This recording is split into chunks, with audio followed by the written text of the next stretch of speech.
नमस्ते बच्चों, कैसे हैं आप सब।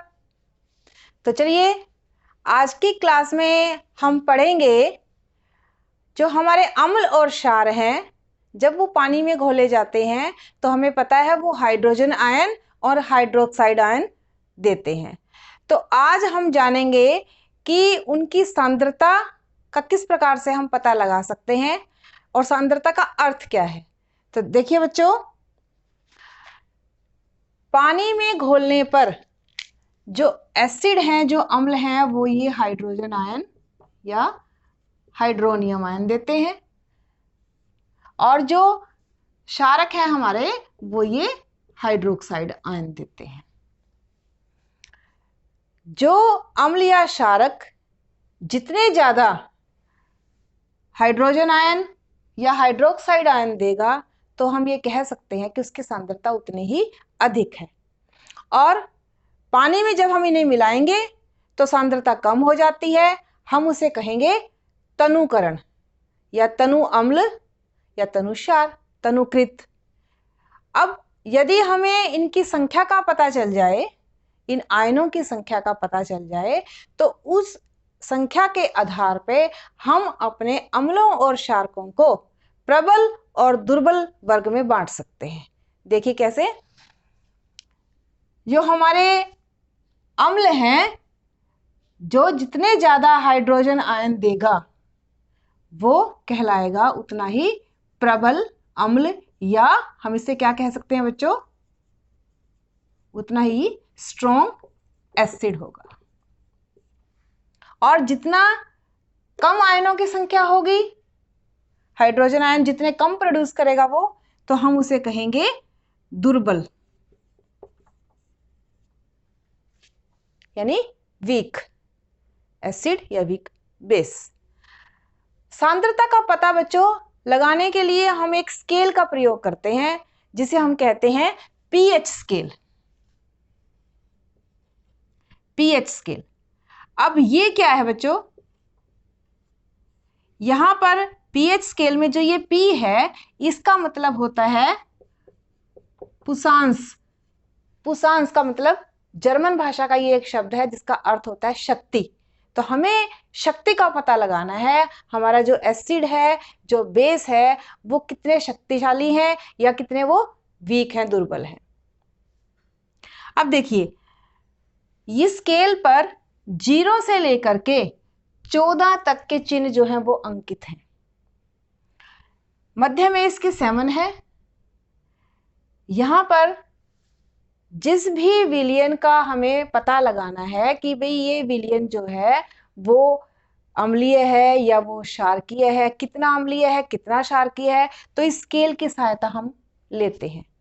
वो कैसे, देखिए, यदि उसका पीएच मान जो है वो 7 आता है उस विलयन का, तो हम ये कहेंगे कि वह उदासीन है।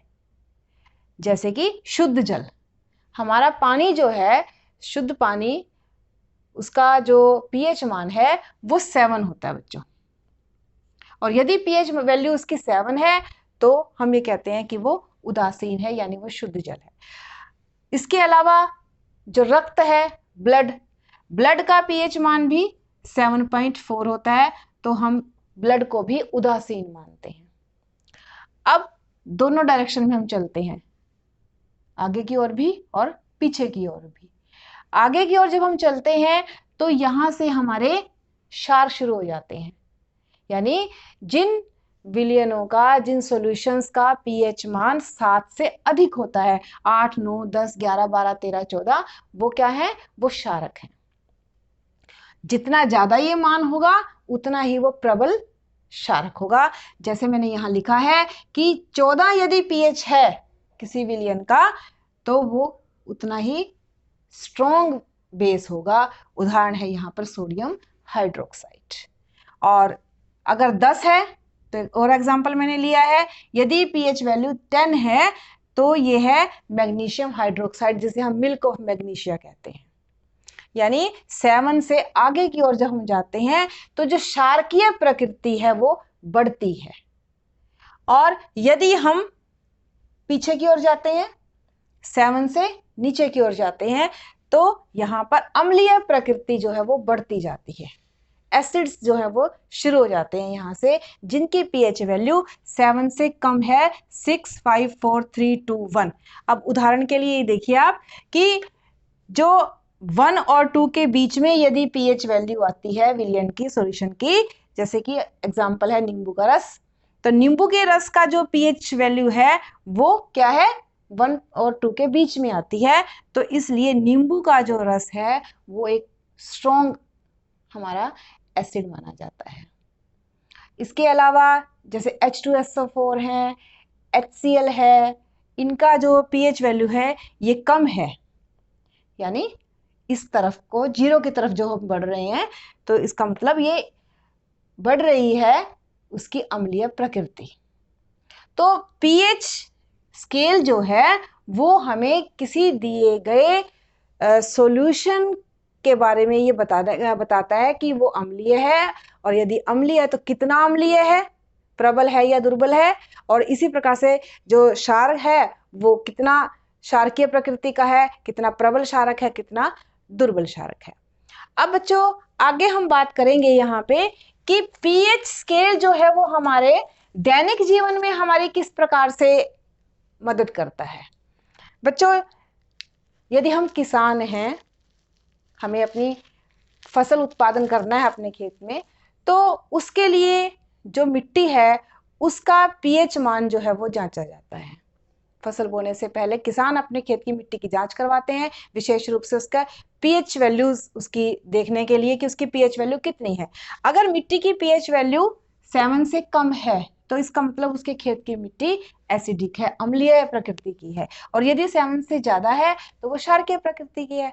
तो उसी हिसाब से यदि अम्लीय है तो कुछ उसमें जो मिलाया जाता है वो क्षारकीय प्रकृति का पदार्थ होगा, और यदि क्षारकीय मिट्टी है तो उसमें कुछ अम्लीय पदार्थ मिलाया जाता है, जिससे कि मिट्टी की जो प्रकृति है वो उदासीन हो जाए।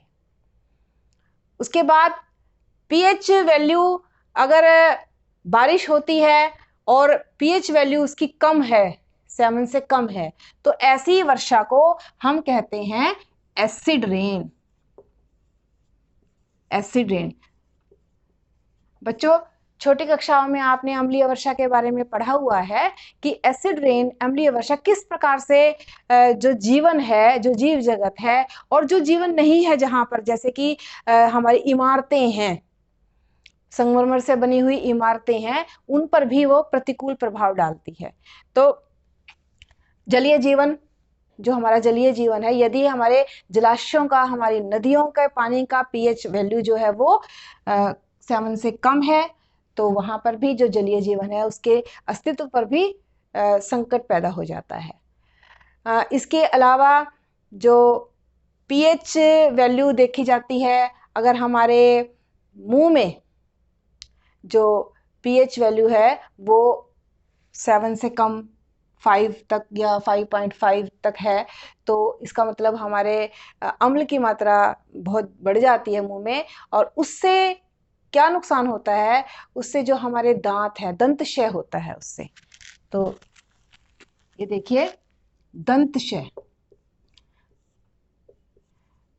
जो हमारे दांत हैं उनका जो एनेमल है वो कैल्शियम फॉस्फेट का बना होता है बच्चों, और वो इतना हार्ड होता है कि वो पानी में नहीं घुलता। परंतु यदि हमारे मुंह में अम्ल की मात्रा होगी, अधिक होगी, तो उससे क्या होगा कि ये जो हमारे दांतों का एनेमल है, कैल्शियम फॉस्फेट का जो बना हुआ है, ये उस अम्ल में घुल जाएगा और हमारे दांत जो है वो संक्षारित हो जाएंगे, उनका क्षय हो जाएगा। तो पीएच वैल्यू से ही हमें इस बात का पता चलता है। और ये अम्ल बनता कैसे है, आपको पता है कि यदि खाना खाने के बाद सही ढंग से ब्रश ना किया जाए तो जो बैक्टीरिया वहां पर होते हैं, जो सूक्ष्म जीव वहां हमारे मुंह में पैदा होते हैं, वो ये अम्ल पैदा करते हैं और उसकी वजह से हमारे दांतों को नुकसान होता है। तो बच्चों ये हमारे